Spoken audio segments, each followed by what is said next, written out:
Hello, this is the first part of the ADLINK OmniBot ROS tutorial. Before we start, please make sure you have your network set up. That includes the router, Wi-Fi, and the Ethernet cable. Also, all the hardware on the robot should be connected accordingly. First, let's use the secure shell to connect to our NeuronBot. After we logged in successfully, we will check the ROS environmental variable. Let's type in echo ROS IP and make sure that you have the correct IP set. If you have problems setting this up, please refer to our GitHub tutorial. Let's start the build for our multi-terminal workflow.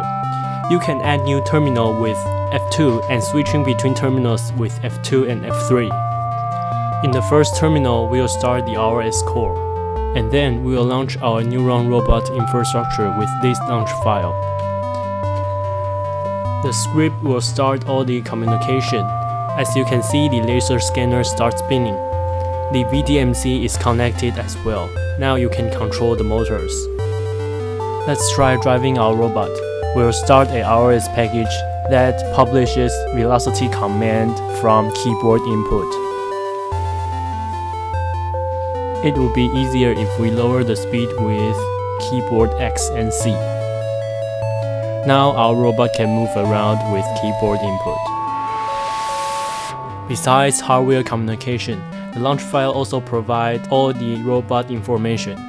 Now we can examine loads with RVs. Start the RVs and load up the RV's configuration file.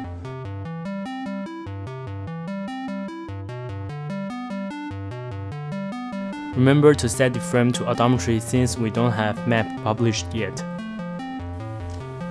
You can see the red laser scans and the transform published by the base odometry.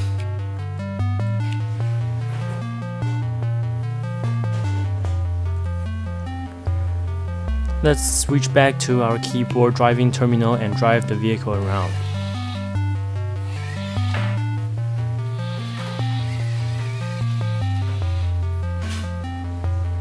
The odometry is very stable with our custom VDMC driver. And that concludes our first part of the tutorial.